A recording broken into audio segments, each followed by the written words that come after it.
Kita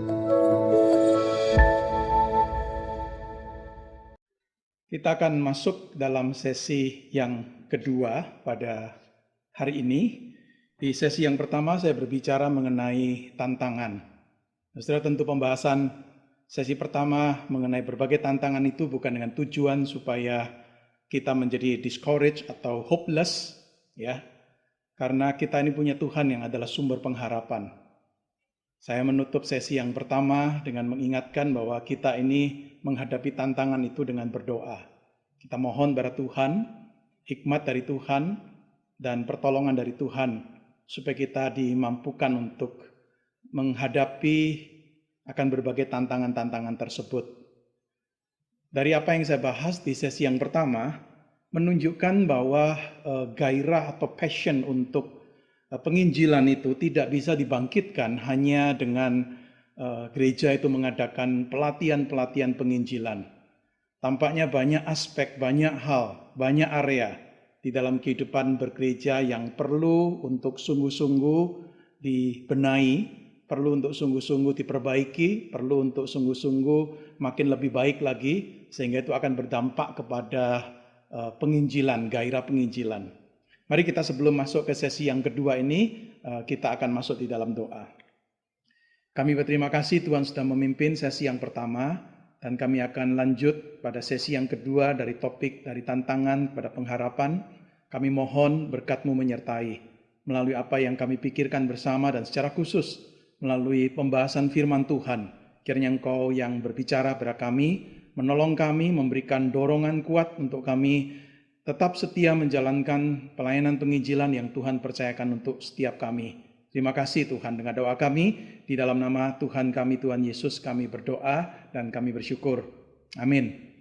Untuk sesi yang kedua ini, saya ingin mengajak kita membaca dari 1 Tesalonika, pasal yang pertama, ayat yang pertama hingga ayat yang ke-10. Ya, 1 Tesalonika, pasal pertama, ayat yang pertama hingga ayat yang ke-10. Dari Paulus, Silvanus, dan Timotius kepada jemaat orang-orang Tesalonika yang di dalam Allah Bapa dan di dalam Tuhan Yesus Kristus, kasih karunia dan damai sejahtera menyertai kamu. Kami selalu mengucap syukur kepada Allah karena kamu semua dan menyebut kamu dalam doa kami. Sebab kami selalu mengingat pekerjaan imanmu, usaha kasihmu, dan ketekunan pengharapanmu pada Tuhan kita Yesus Kristus di hadapan Allah dan Bapa kita. Dan kami tahu, hai saudara-saudara yang dikasihi Allah, bahwa Ia telah memilih kamu. Sebab Injil yang kami beritakan bukan disampaikan kepada kamu dengan kata-kata saja, tetapi juga dengan kekuatan oleh Roh Kudus dan dengan suatu kepastian yang kokoh. Memang kamu tahu bagaimana kami bekerja di antara kamu oleh karena kamu. Dan kamu telah menjadi penurut kami dan penurut Tuhan. Dalam penindasan yang berat kamu telah menerima firman itu dengan sukacita yang dikerjakan oleh Roh Kudus, sehingga kamu telah menjadi teladan untuk semua orang yang percaya di wilayah Makedonia dan Akhaya. Karena dari antara kamu firman Tuhan bergema, bukan hanya di Makedonia dan Akhaya saja, tetapi di semua tempat telah tersiar kabar tentang imanmu kepada Allah, sehingga kami tidak usah mengatakan apa-apa tentang hal itu. Sebab mereka sendiri bercerita tentang kami, bagaimana kamu sambut, dan bagaimana kamu berbalik dari berhala-berhala kepada Allah untuk melayani Allah yang hidup dan yang benar, dan untuk menantikan kedatangan anaknya dari surga yang telah dibangkitkannya dari antara orang mati, yaitu Yesus yang menyelamatkan kita dari murka yang akan datang. Nah, perikop ini adalah bercerita mengenai Paulus. Ya, Paulus menuliskan mengenai dia dan rekan-rekannya yang datang ke Tesalonika untuk memberitakan Injil di sana. Saudara, kalau mau melihat catatan lebih lengkap tentang Paulus ini, saudara bisa melihat akan Kisah Rasul pasal yang ke-17 ayat 1 sampai 10 itu sebagai latar belakangnya, dan juga lanjutannya saudara bisa melihat di dalam 1 Tesalonika pasal 2 ayat 1 sampai ayat yang ke-12. Ya, di sana kita melihat bagaimana Paulus itu dan teman-temannya ini menginjili akan orang-orang yang ada di Tesalonika. Diduga Paulus itu datang ke Tesalonika sekitar tahun 49 Masehi, dan dia menulis surat 1 Tesalonika ini mungkin kurang lebih setahun kemudian, tahun 50 Masehi. Jadi artinya apa yang Paulus ceritakan di sini atau tuliskan di sini adalah sesuatu yang masih dia sangat ingat dengan baik, masih fresh di dalam ingatannya mengenai apa yang dia kerjakan, apa yang dia lakukan bersama-sama dengan rekan-rekannya ketika datang memberitakan Injil di Tesalonika. Saudara, mari kita melihat akan perikop ini dan saya ingin memulai dengan berbicara mengenai suatu orkestra. Saudara, kita tahu orkestra. Di orkestra itu banyak pemain musik dengan berbagai peralatan musik yang berbeda yang dipakai. Di dalam satu orkestra kita tahu ada peran-peran yang berbeda. Ya, ada yang bermain biola, ada yang bermain cello, ada yang bermain trompet, ada yang bermain suling, ada yang bermain perkusi. Masing-masing punya peranannya sendiri di dalam orkestra itu. Dan kita tahu peran-peran yang berbeda ini ketika diharmoniskan itu menjadi satu harmoni yang luar biasa indah di dalam satu orkestra. Nah, saya ingin memakai gambaran tentang orkestra dengan berbagai peran yang ada di dalamnya ini untuk melihat akan perikop kita dan melihat dari berbagai peran yang berbeda di dalam tugas penginjilan, di dalam pelayanan penginjilan. Kalau kita melihat 1 Tesalonika pasal 1 ayat 1 sampai yang ke-10, di sana paling tidak kita melihat beberapa peran di dalam penginjilan itu. Ada peran dari Allah, ada peran dari Paulus, ada peran dari Injil, ada peran dari Roh Kudus, ada peran dari orang Tesalonika. Kalau kita lihat masing-masing peran ini, kita bisa melihat seperti ini. Peran dari Allah itu adalah memilih. Itu jelas sekali dikatakan di ayat yang keempat. Allah adalah Allah yang memilih orang-orang Tesalonika ini. Peran dari Paulus itu adalah peran memberitakan Injil. Injil ini dipercayakan oleh Allah kepada Paulus dan rekan-rekannya, dan mereka memproklamirkan akan Injil ini. Jadi Paulus sebagai pemberita Injil. Nanti kita akan lihat bagaimana Paulus itu memberitakan Injil itu bukan hanya dengan kata-kata, tetapi juga dengan perbuatannya, dengan kehidupannya. Kemudian ada peran dari Injil. Injil ini sebagai good news, sebagai kabar baik. Kabar baik tentang siapa? Tentang Yesus. Ini berita, ini kata-kata tentang Yesus, siapa dia dan apa yang Kristus Yesus lakukan. Di Kisah Rasul pasal yang ke-17, ayat yang kedua dan yang ketiga itu tercatat begini. Seperti biasa Paulus masuk ke rumah ibadat itu. 3 hari Sabat berturut-turut ia membicarakan dengan mereka bagian-bagian dari kitab suci. Ia menerangkannya kepada mereka dan menunjukkannya bahwa Mesias harus menderita dan bangkit dari antara orang mati. Lalu ia berkata, inilah Mesias, yaitu Yesus yang kuberitakan kepadamu. Jadi Paulus jelas sekali ini berbicara tentang Yesus. Berbicara tentang Yesus dari kitab suci, berbicara tentang Yesus sebagai Mesias yang harus menderita dan bangkit dari antara orang mati, dan inilah yang diberitakan oleh Paulus. Jadi Injil itu adalah kabar baik tentang Yesus. Kita juga melihat akan peran dari Roh Kudus, yaitu peran yang empowering, yang memberi kuasa kepada Paulus si pemberita Injil ini, dan Paulus dipakai dengan penuh kuasa oleh Roh Kudus itu. Dan peran dari Roh Kudus itu juga adalah mempertobatkan orang-orang yang ada di Tesalonika ini. Roh Kudus itu melembutkan hati mereka. Roh Kudus itu membuat mereka mau untuk membuka hati untuk mendengar akan Injil itu dan menerima Injil itu, dan mereka bertobat. Kemudian kita melihat peran dari jemaat atau orang-orang yang ada di Tesalonika. Mereka menerima, mereka bertobat. Tapi kita kemudian juga melihat bagaimana kemudian mereka itu juga memberitakan Injil. Artinya kalau kita fokus pada orang-orang Tesalonika yang memberitakan Injil ini, maka kita akan melihat gambaran roles tadi itu akan terjadi lagi. Ya, ada Allah, ya, ada pemberita Injil orang-orang Tesalonika, ada Injil, ada peran dari Roh Kudus, dan ada orang-orang yang diinjili. Nah, saudara, ini yang kita bisa lihat secara sekilas ya dari perikop kita di 1 Tesalonika 1 ayat 1 sampai 10.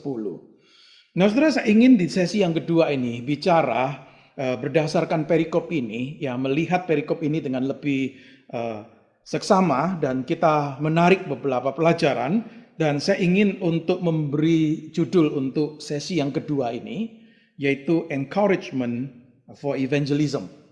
Ya, saya ingin untuk kita mendapatkan dorongan melalui pembahasan melihat perikop ini, dorongan untuk kemudian kita itu bisa bergairah dan terus menjalankan dengan setia akan tugas panggilan penginjilan ini. Nah, dalam pembahasan ini saya ingin fokus kepada 4 hal. 4 hal yang perlu diingat nih. 4 kebenaran yang perlu diingat mengenai penginjilan. Nah, ini sesuatu yang penting untuk kita lihat bersama-sama. Saudara, apa yang kita bisa pelajari melalui perikop ini? 4 hal yang perlu diingat dalam setiap penginjilan yang kita lakukan. Ya, apa yang kita perlu perhatikan? Yang pertama, the gospel is still true and powerful. Injil itu adalah Injil yang masih benar ya dan powerful. Saudara, mari kita lihat di 1 Tesalonika pasal 1 ayat 1 sampai 10 ini. Kita melihat dengan jelas sekali Paulus itu datang memberitakan Injil. Ya, tadi saya membacakan dari Kisah Rasul pasal yang ke-17, ayat yang kedua dan yang ketiga. Di sana jelas sekali ketika Paulus datang ke Tesalonika 3 hari Sabat berturut-turut, dia berbicara tentang Yesus dari kitab suci, berbicara tentang Yesus sebagai Mesias, Yesus yang mati dan Yesus yang bangkit, ya, dan itulah Yesus yang diberitakan. Saudara, Injil itu jelas adalah Injil tentang Yesus. Injil tentang Yesus yang datang untuk menyelamatkan manusia. Di dalam perikop yang tadi kita baca, itu di ayat yang ke-10, kalimat yang terakhir dikatakan, yaitu Yesus yang menyelamatkan kita dari murka yang akan datang. Yesus yang menyelamatkan kita dari murka yang akan datang. Jadi Injil tentang Yesus yang datang untuk menyelamatkan manusia. Nah, saudara, menariknya adalah bahwa ketika Paulus berbicara mengenai Injil ini, Paulus itu memiliki keyakinan bahwa Injil ini bukan sekedar cuma Injil yang dia beritakan.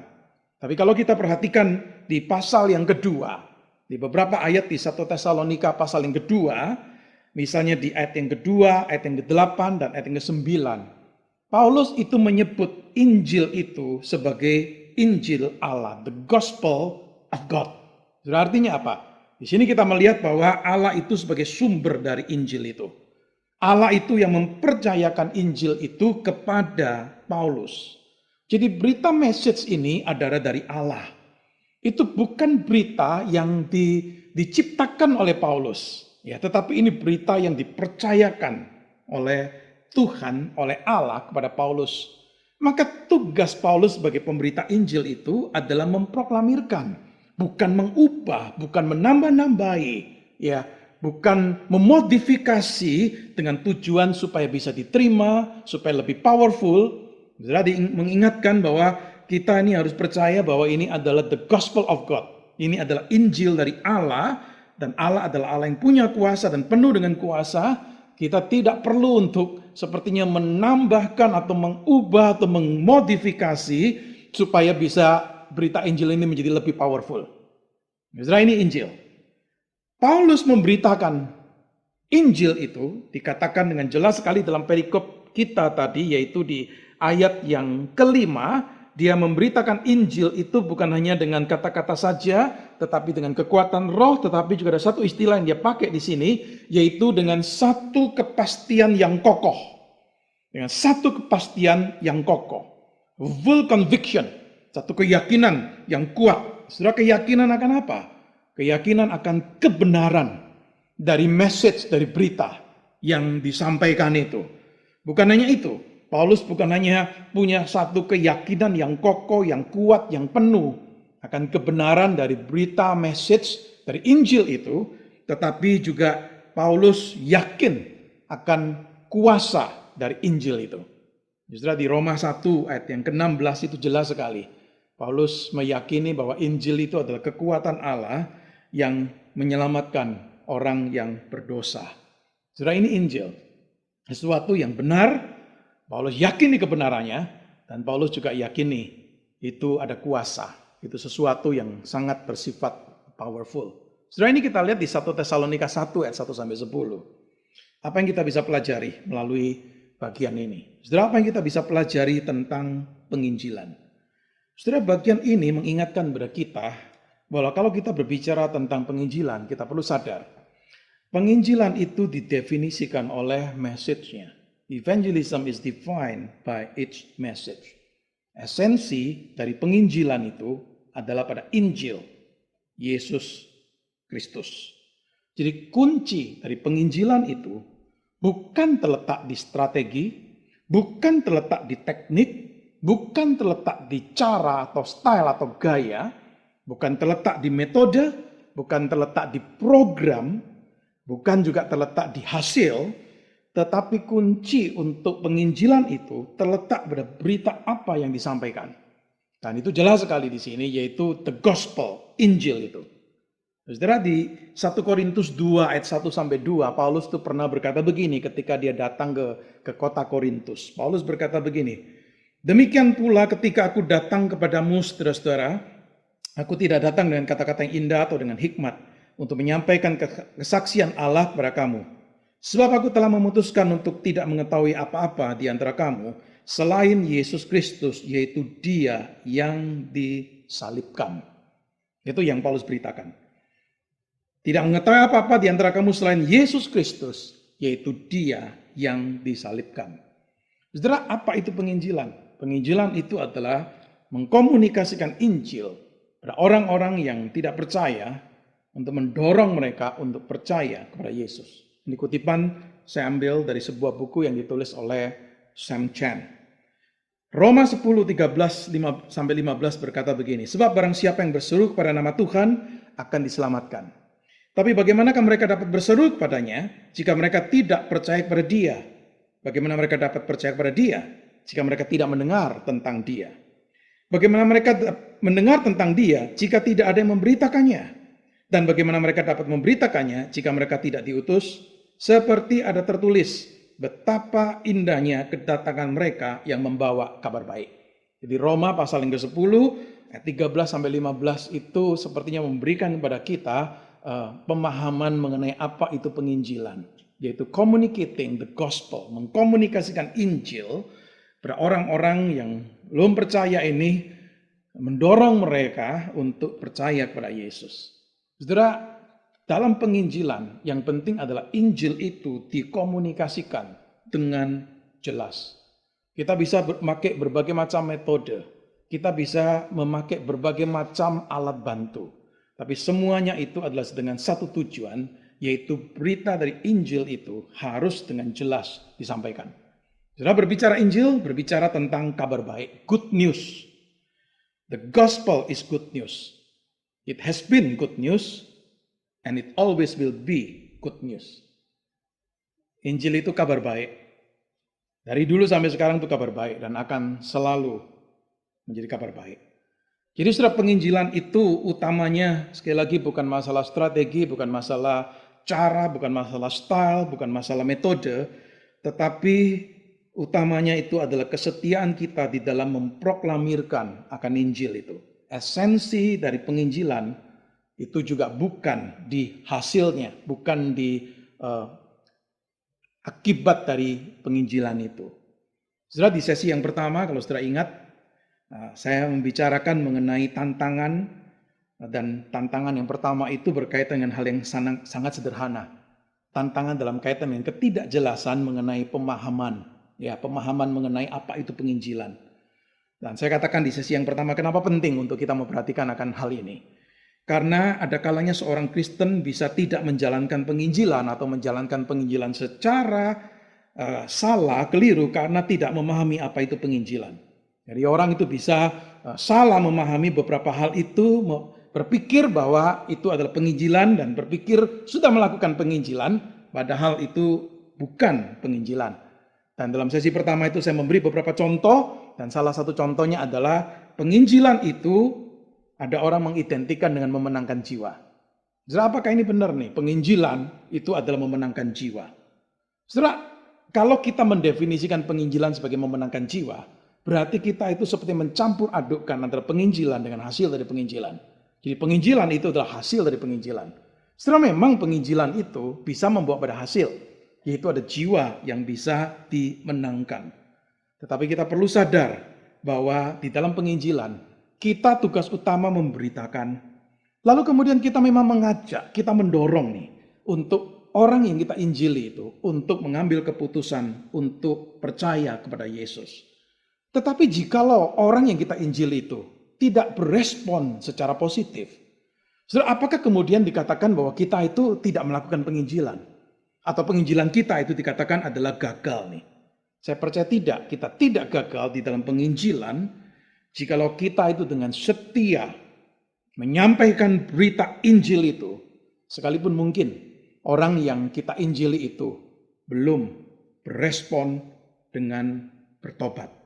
Saudara, jikalau kita mengerti bahwa penginjilan itu bukan identik dengan memenangkan jiwa, tetapi penginjilan itu utamanya adalah communicating the gospel. Bagaimana kita mengkomunikasikan Injil ini, maka penginjilan itu bukan akan menjadi sesuatu beban berat, tetapi menjadi sesuatu yang membawa satu sukacita. Bukan sesuatu tugas yang sepertinya berat, punya beban, ini harus memenangkan jiwa ini, harus ada hasil. Tapi ini satu tugas yang Tuhan percayakan untuk kita mengkomunikasikan the gospel itu. Akan menolong kita untuk bisa lebih pasti dan lebih yakin lagi di dalam kita menjalankan akan tugas penginjilan itu. Jadi saudara, kalau untuk mengevaluasi apa itu penginjilan, evaluasinya adalah kepada satu pertanyaan ini. Yaitu kebenaran apa yang disampaikan. Ini penting untuk kita perhatikan. Nah, setelah ini hal pertama yang kita pelajari, mengingatkan pada kita satu kebenaran yang penting sekali. Hal yang perlu kita ingat, the gospel is still true and powerful. Yang kedua, apa yang perlu kita ingat di dalam kita menjalankan penginjilan? Hal yang kedua yang perlu kita ingat, itu adalah perbedaan antara peran kita dan peran Allah di dalam penginjilan. Tadi di pembukaan saya sudah bicara mengenai berbagai peran yang berbeda di dalam penginjilan itu. Setelah kita melihat dengan jelas sekali ada pembedaan ini antara peran dari kita sebagai pemberita Injil dan peran dari Allah di dalam penginjilan itu. Saudara, kalau kita membaca 1 Tesalonika 1 ayat 1 sampai 10, jelas sekali kita melihat penginjilan memang adalah pekerjaan atau panggilan bagi gereja untuk dijalankan. Kita melihat Paulus nih dan rekan-rekannya datang memberitakan Injil di Tesalonika. Paulus dan rekan-rekannya merupakan utusan dari gereja untuk kemudian datang ke Tesalonika dan memberitakan Injil di sana. Nah, saudara, kita tahu bahwa ini adalah tugas orang percaya kan. Yesus memanggil para muridnya dan berkata kepada mereka, ikutlah aku dan aku akan jadikan kalian sebagai penjala manusia. Setiap orang percaya itu adalah orang yang dipanggil untuk tugas men-sharingkan, mengkomunikasikan akan Injil ini. Ya, kita melihat di catatan dalam Alkitab, di Kisah Para Rasul, bagaimana gereja Tuhan itu bersemangat memberitakan Injil. Bukan hanya para rasul, tetapi juga orang-orang percaya yang ada di gereja mula-mula, mereka juga bersemangat di dalam memberitakan akan Injil. Tapi di bagian lain kita melihat di 1 Tesalonika 1 ayat 1 sampai 10 ini, evangelism itu bukan hanya the work of the church, bukan hanya pekerjaan dari gereja, ya, tetapi juga ada the work of God. Kita melihat dengan jelas sekali dalam perikop yang tadi kita baca, yaitu Allah itu adalah Allah yang memilih. Ini adalah kedaulatan Allah nih. Paulus tahu akan kebenaran itu.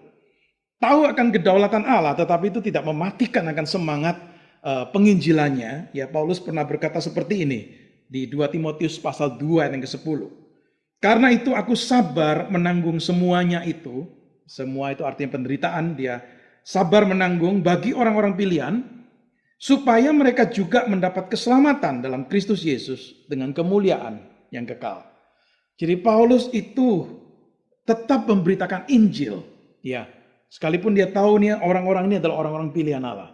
Itu tidak mematikan akan semangatnya dia untuk tetap memberitakan Injil, sekalipun tahu nih ada orang-orang pilihan Allah itu. Kita melihat dalam perikop kita tadi, bukan hanya Allah memilih, tetapi juga Roh Kudus itu bekerja di dalam pemberitaan Injil. Tadi kita melihat dengan jelas sekali, Paulus berkata dia memberitakan Injil dengan kekuatan, dengan kuasa di Roh Kudus. Dan kita percaya Roh Kudus juga yang membuka hati ini dari orang-orang Tesalonika untuk kemudian mereka berespon, menerima akan Injil itu. Saudara, ini kita lihat dengan jelas di 1 Tesalonika pasal 1 ayat 1 sampai 10. Apa yang kita bisa pelajari tentang penginjilan? Saudara, jelas terlihat memang ada tension antara kedaulatan Allah dan responsibilitas manusia di dalam penginjilan. Saudara, tension ini, ketegangan ini terlihat jelas di dalam bagian-bagian Alkitab, khususnya di Perjanjian Baru. Kedaulatan Allah dan responsibilitas manusia di dalam penginjilan. Saudara, dua hal ini adalah dua hal yang kita pegang bersama. Kita tidak boleh tidak seimbang. Kita tidak boleh mengorbankan yang satu demi untuk menerima yang satu. Keduanya itu kita terima bersama. Jikalau kita cuma mau menerima atau cuma mau menekankan akan kedaulatan Allah, berarti kita akan tanggung jawab kita itu akan tersingkirkan. Kita itu akan bisa menjadi orang yang malas karena akan berpikir apa? Oh, itu tugasnya Allah. Biarlah Allah yang mempertobatkan orang-orang yang mau dia pertobatkan.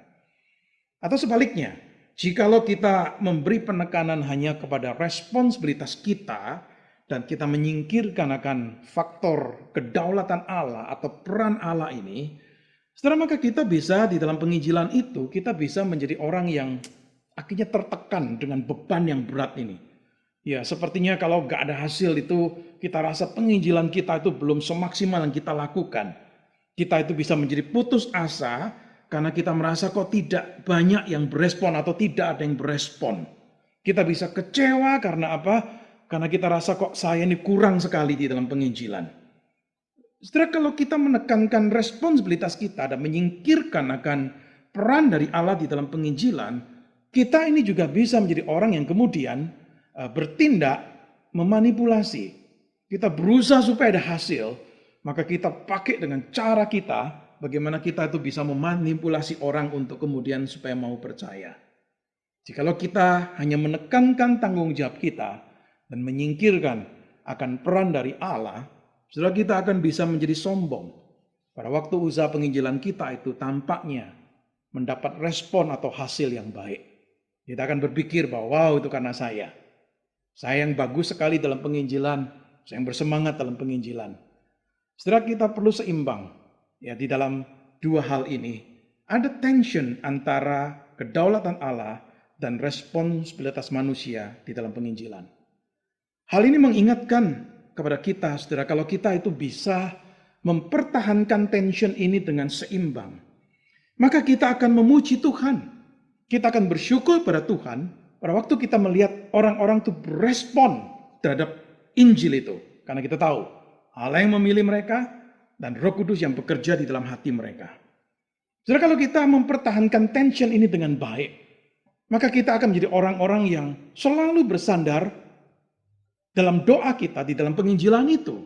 Kita berdoa pada Tuhan supaya Tuhan itu bekerja dan membuka hati orang-orang yang kita injili. Dan itu adalah sesuatu yang hanya Allah bisa lakukan.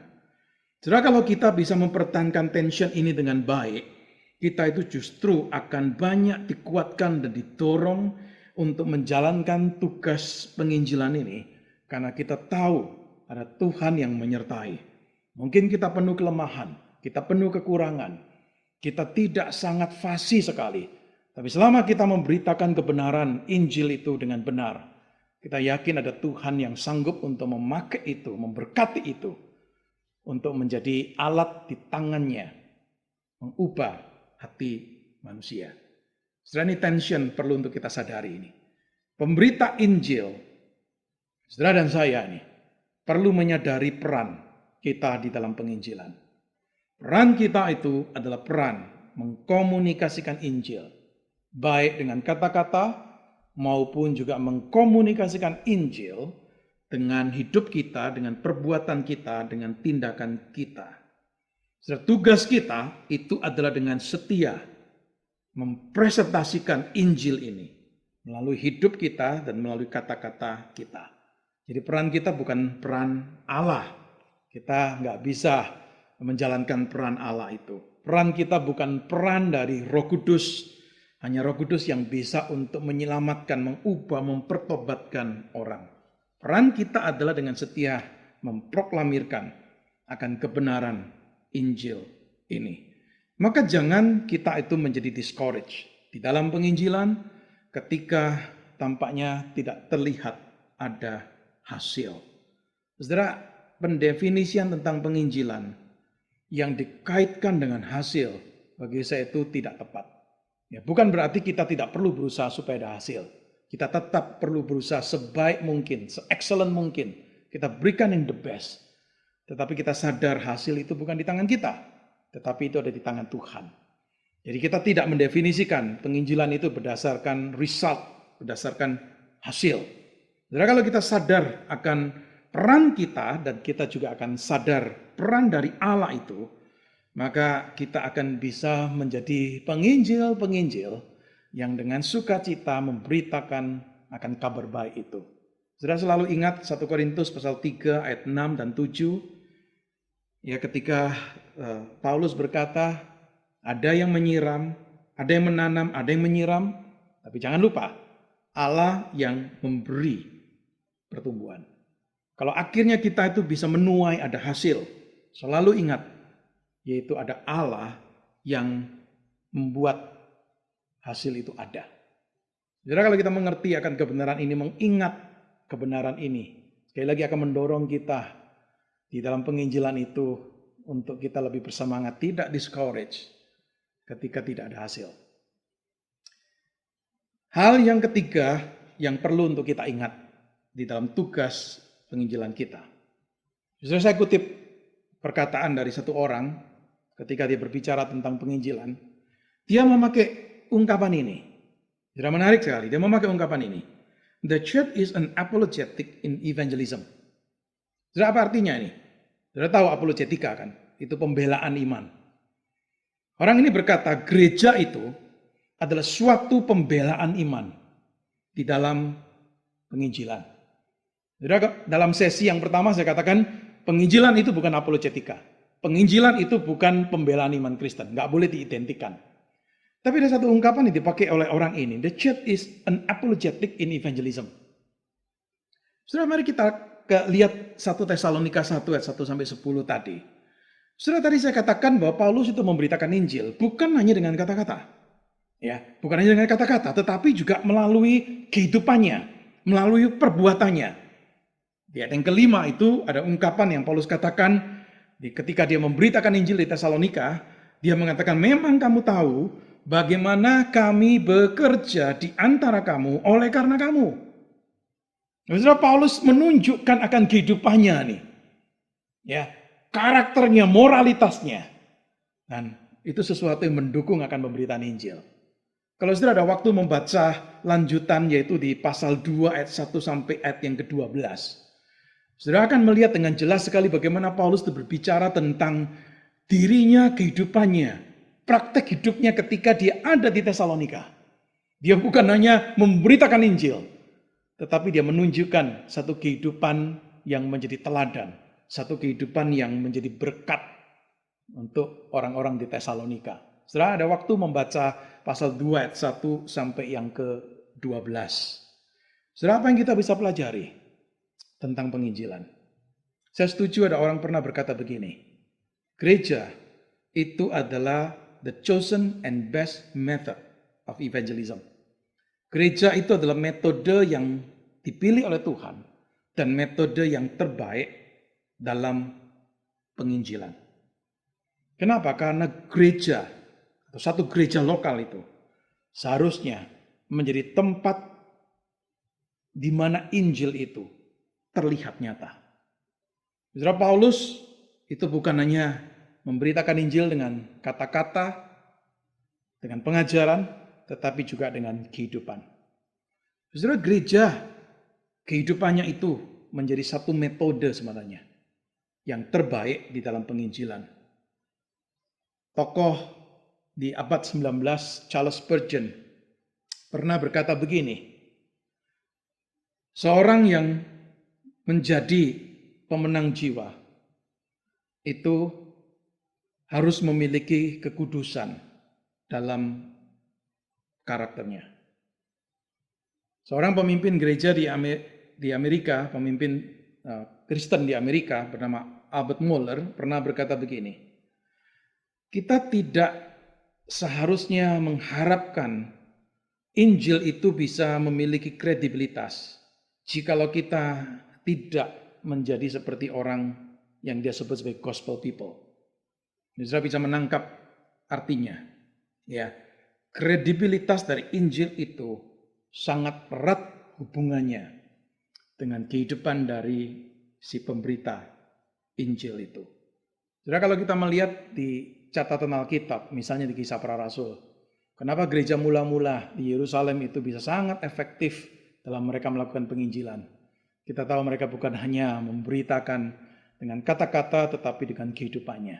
Ya, saudara bisa baca di Kisah Rasul pasal yang kedua, bagaimana gereja mula-mula itu menjadi berkat melalui apa yang mereka bisa lakukan untuk orang lain, bukan hanya dengan memberitakan Injil.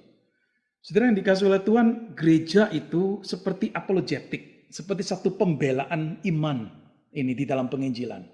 Saya setuju ketika orang yang memakai ungkapan tadi yang saya pinjam, the church is an apologetic in evangelism, itu berkata bahwa kehidupan dari gereja itu, kehidupan dari umat Allah, kehidupan dari orang-orang percaya menjadi anggota gereja itu argues for the gospel. Itulah memberikan argumen untuk Injil itu. Ya, sehingga Injil itu memiliki kredibilitas. Karena orang-orang yang memberitakan Injil itu menunjukkan dengan atau melalui kehidupannya bahwa Injil itu benar, Injil itu powerful, dan Injil itu dihidupi. Setelah ini kebenaran yang ketiga yang perlu untuk kita ingat di dalam kita menjalankan tugas penginjilan. Dan yang terakhir, yang keempat, hal atau kebenaran yang perlu kita ingat itu adalah koneksi hubungan antara spiritualitas yang sehat dengan gairah atau passion untuk penginjilan. Sudah ada hubungan erat nih antara healthy spirituality dan passion for evangelism. Sudah, kalau kita melihat di 1 Tesalonika 1 ayat 1 sampai 10, secara khusus ketika kita menyoroti akan orang-orang di Tesalonika ini yang mereka mendengar Injil, menerima Injil, lalu kemudian mereka bertobat, ya mereka berpaling dari berhala kepada Allah yang hidup, ada perubahan hidup yang terlihat nyata di dalam hidup mereka. Maka kalau kita melihat di ayat 6 dan ayat ke-7, orang-orang Tesalonika yang sudah menerima Injil ini, mereka itu bertumbuh itu menjadi teladan. Ya, di pasal di ayat 6 dan ayat ke-7 dikatakan dengan jelas sekali, dan kamu telah menjadi penurut kami dan penurut Tuhan. Dalam penindasan yang berat kamu telah menerima firman itu dengan sukacita yang dikerjakan oleh Roh Kudus, sehingga kamu telah menjadi teladan untuk semua orang yang percaya di wilayah Makedonia dan Akhaya. Mereka menjalani kehidupan sebagai orang percaya di dalam keteladanan yang baik. Hal yang lain yang kita perhatikan, setelah kalau membaca ayat 2 dan yang ketiga, yaitu ketika Paulus berdoa untuk mereka, Paulus itu mengucap syukur. Karena apa? Karena Paulus melihat ada 3 tanda terlihat nih. 3 tanda terlihat di dalam kehidupan jemaat Tesalonika ini. Dan 3 ungkapan itu adalah pertama, pekerjaan imanmu. Yang kedua, usaha kasihmu. Yang ketiga itu ketekunan pengharapanmu. Setelah perhatikan, Paulus itu tidak bersyukur hanya untuk iman, untuk kasih, dan untuk pengharapan yang dimiliki oleh jemaat Tesalonika ini. Tetapi Paulus bersyukur untuk apa? Untuk pekerjaan iman, untuk usaha kasih, dan untuk ketekunan pengharapan mereka. Artinya apa, saudara? Artinya iman mereka bukan iman yang pasif, tetapi iman yang menghasilkan atau yang disertai dengan perbuatan-perbuatan kebaikan. Usaha kasihmu, yaitu saudara, usaha di sini menunjukkan sesuatu yang keras, sesuatu yang dilakukan di dalam pelayanan bagi Allah dan sesama, dan sesuatu ini ada sesuatu yang membutuhkan jerih. Karena kasih mereka, maka jemaat Tesalonika ini mau untuk berjuang, mau untuk melayani. Maka dikatakan usaha kasihmu, usaha yang dihasilkan dari kasih mereka. Kemudian juga ada ketekunan pengharapanmu. Saudara, karena pengharapan mereka dalam Tuhan, maka mereka memiliki ketahanan, ketabahan di tengah kondisi sulit di dalam kehidupan mereka.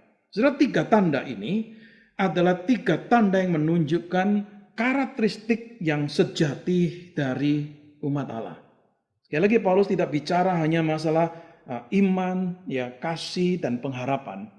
Tetapi Paulus bicara mengenai dampak-dampak yang terlihat, yang nyata, yang konkret dari iman mereka, dari kasih mereka, dan dari pengharapan mereka. Artinya iman, kasih, dan pengharapan mereka itu hidup dan nyata. Jadi kalau kita mau simpulkan begini, gereja Tesalonika ini adalah gereja yang setelah mereka menerima Injil, setelah mereka bertobat, setelah mereka percaya, mereka itu bertumbuh dan mereka menjadi gereja yang memiliki kerohanian yang sehat. Gereja yang bertumbuh dan gereja yang sehat rohani. Lalu sudah perhatikan, tidak berhenti sampai di sana.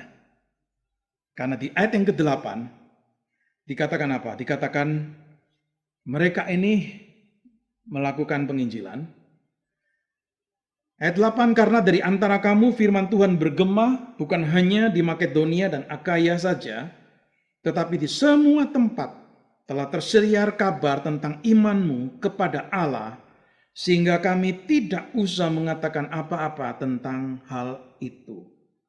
Firman Tuhan, the message of the Lord, berita Injil ini loh, ya, berita tentang Yesus ini loh, dikatakan apa? Bergema, ya, bukan hanya di kota Tesalonika, tetapi di provinsi Makedonia, lalu kemudian ke Akaya, bahkan kemudian di ke berbagai tempat yang lain, tersiar kabar tentang imanmu. Saudara, jelas sekali bicara tentang aktivitas penginjilan yang mereka kerjakan ini. Proklamasi Injil di dalam misi mereka. Yaitu setia sekali dan sungguh-sungguh sekali, sampai dikatakan itu bukan hanya di kota sendiri, tetapi di Makedonia, di Akaya, sampai di berbagai tempat yang lain. Itu menggambarkan satu kesungguhan di dalam mereka menjalankan akan penginjilan mereka itu. Saudara, kita melihat dengan jelas sekali bahwa keadaan spiritualitas dari jemaat Tesalonika itu punya dampak, punya kaitan, punya relasi dengan passion mereka untuk penginjilan. Mereka tahu mereka adalah orang-orang yang sudah menerima berkat dari Allah, berkat keselamatan. Dan mereka tidak berdiam hanya sampai di sana. Tapi kemudian mereka itu juga ingin membagikan kepada sebanyak mungkin orang yang lain. Supaya orang yang lain juga boleh menerima keselamatan itu. Maka mereka melakukan penginjilan ini. The message of the Lord itu tersiar di berbagai tempat. Mereka melakukan pemberitaan Injil. Saudara, ini hal yang keempat yang perlu untuk kita ingat. Perlu untuk kita terus berjuang. Berjuang bukan hanya untuk makin baik di dalam kita punya teknik penginjilan. Tapi marilah kita sebagai pemberita-pemberita Injil terus berjuang untuk bertumbuh dalam rohani kita. Saudara, ada seorang penulis artikel di satu buku yang bernama Megan Hill. Di dalam artikelnya yang berjudul The Heart of the Evangelist, hati seorang pemberita Injil. Dia berkata begini, salah satu persiapan yang vital untuk penginjilan, dia mengatakan adalah salah satu nih dari beberapa hal yang dia sebut sebagai persiapan yang vital preparation. Dia katakan adalah mengenal Kristus. Saya kutip perkataan dia. Dia berkata mengenal Kristus, mengasihi dia, menyembah dia, merenungkan tentang dia, menikmati dia, dan menjadi makin serupa dengan dia, itu adalah primary resource yang setiap pemberita Injil harus punya. Jadi karena pengalaman bersama dengan Kristus inilah, maka kita itu terdorong untuk mengundang orang lain, mengajak orang lain untuk juga berjumpa dengan dia. Saudara, kiranya 4 kebenaran ini kita tetap ingat, terus ingat, kita tanamkan di dalam hati kita. Dan biarlah itu menjadi satu encouragement, menjadi hal-hal yang memberikan dorongan memberikan semangat di dalam kita melakukan tugas penginjilan. Sekalipun banyak tantangan, tetapi kita yakin Injil adalah Injil yang benar dan powerful. Kita yakin bukan hanya kita yang punya peran, tetapi ada Allah yang berperan. Kita diingatkan bahwa hidup dari gereja, hidup dari umat Allah itu adalah satu pembelaan iman dalam penginjilan.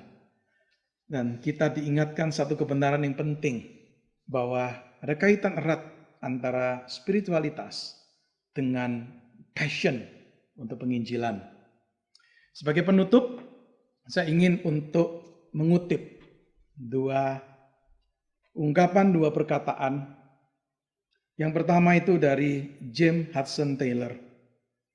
Dia mengingatkan dengan jelas sekali, yaitu amanat agung itu bukanlah satu pilihan untuk dipertimbangkan, tetapi amanat agung itu adalah satu perintah untuk ditaati. Biarlah kita menyadari ini. Ini bukan pilihan nih, boleh kita pertimbangkan lakukan atau tidak. Tapi ini satu perintah untuk ditaati. Dan yang kedua, tanda dari satu gereja layak disebut gereja yang great, itu bukanlah kapasitas tempat duduknya. Tetapi tanda dari satu gereja yang disebut sebagai gereja yang great, yang besar, adalah its sending capacity. Kapasitas di dalam mengutus. Mengutus untuk apa? Mengutus orang-orang percaya untuk menjalankan amanat agung, menjalankan penginjilan. Kiranya saudara dan saya dan gereja saudara dan gereja saya menjadi gereja yang menyadari pentingnya untuk menjalankan amanat agung yang diberikan oleh Kristus sendiri. Mari kita berdoa. Terima kasih Tuhan untuk apa yang boleh kami renungkan dari 1 Tesalonika pasal 1 ayat 1 sampai 10. Ketika Paulus menceritakan perjalanan penginjilan yang dilakukan di Tesalonika. Tuhan, di sana kami belajar beberapa hal yang berkaitan dengan penginjilan, dan biarlah kebenaran-kebenaran yang kami pelajari dari perikop ini, sungguh Tuhan pakai untuk memberikan encouragement, memberikan dorongan, semangat di dalam kami menjalankan tugas penginjilan yang Tuhan percayakan untuk kami jalankan. Terima kasih Tuhan. Biar firman-Mu boleh terus berkumandang, terus berbicara dalam hati kami, dan bila firman-Mu itu bukan hanya kami tahu, tetapi firman-Mu itu sungguh terwujud nyata, teraplikasi nyata di dalam kehidupan kami. Terpuji nama-Mu, di dalam nama Tuhan kami, Tuhan Yesus, kami berdoa dan kami bersyukur. Amin. Terima kasih, Tuhan memberkati saudara semua.